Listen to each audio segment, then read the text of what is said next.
আমি অন্তর্বর্তীকালীন সরকারকে বলবো, আপনি বলেছেন এটার পরে জাতীয় নির্বাচন, কিন্তু সংস্কার কি হয়েছে? আচ্ছা, দৃশ্যমান বিচার হয়েছে? একটাও আমরা হয় নাই, জনগণ বলছে।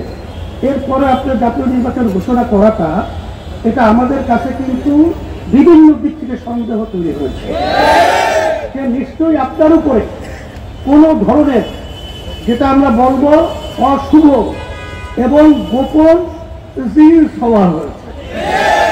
সেই জিনের নাম আমরা বলতে চাই না, কিন্তু আপনি অন্তর্বর্তীকালীন সরকার সম্মানিত প্রধান ডক্টর ইউনূস সাহেব আপনি জেনে রাখেন যে বাংলাদেশ যখন নাকি একটা অশান্তির আগুন সর্বত্র ধাউ করে জ্বলছিল, তখন কিন্তু ছাত্র জনতা তখন তারা রাস্তায় নেমে এসেছিল এই অন্যায়, এই বৈষম্য এবং এই খুন খারাপি থেকে দেশকে মুক্তি করার জন্য। যদি কোনো অশুভ চক্র এবং কোনো জিন সওয়ার হয়ে আপনাকে চাপ প্রয়োগের মাধ্যমে এই ধরনের ঘোষণা দেওয়া থাকে, আমরা পরিষ্কার বলছি যে আমরা কিন্তু বাংলাদেশের মানুষ, আমরা ছাত্র জনতা, আমরা কিন্তু রাজপথ ছাড়ি নাই। আমরা কিন্তু রাজপথে আছি যতক্ষণ পর্যন্ত আমাদের এই দেশ সুন্দর না হবে, আমাদের কাঙ্ক্ষিত সংস্কার বাস্তবায়ন না হবে, যতক্ষণ পর্যন্ত বিচার খুনিদের দৃশ্যমান না হবে, ততক্ষণ পর্যন্ত পূর্বের নিয়মে এই নির্বাচন বাংলার জমিনের ভিতরে হতে পারে না, হতে দেওয়া হবে না। আপনারা জানেন যে বাংলাদেশে 53 বছর যে পদ্ধতিতে নির্বাচন হয়েছে, এই নির্বাচন পদ্ধতি সংস্কার হল প্রধান সংস্কারের মূল লক্ষ্য।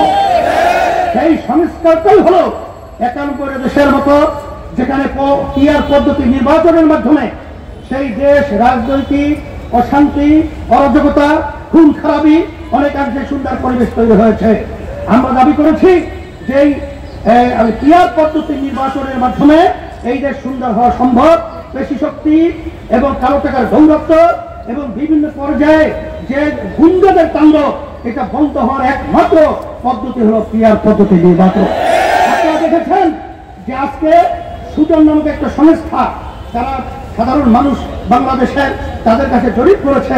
সেই জরিপের ভিতরে 71% মানুষ তারা পিআর পদ্ধতিতে নির্বাচন চায়।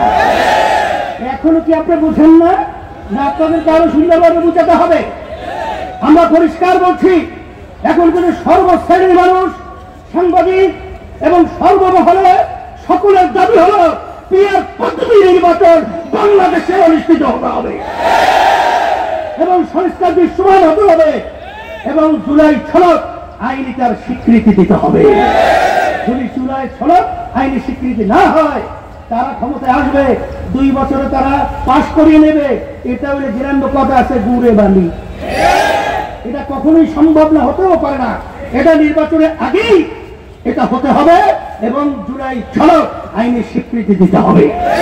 এই লক্ষ্যে আপনাদের সকলকে উদাত্ত আহ্বান জানাচ্ছি, আসেন এই টেন্ডারবাজি, চাঁদাবাজি এবং এই খুনি এবং এই বাংলাদেশকে অশান্তি যারা করে, এবং এক কথায় বলবো, বিদেশের যে আধিপত্য বিস্তার রোধের জন্য একমাত্র বাংলাদেশে সুন্দর করা পদ্ধতি এবং মানুষ সর্বদিক থেকে সুন্দর পরিবেশ তৈরির জন্য পিআর পদ্ধতি নির্বাচন হতে হবে। এই দাবিটি আজকে আমাদের এই প্রোগ্রাম। এখন আমরা মিছিল করব, জানাবো। এরপরেও যদি এবং আগামী এতেও এইটা বাস্তবায়নের জন্য আমরা বিভিন্ন কর্মসূচি সময় উদ্যোগী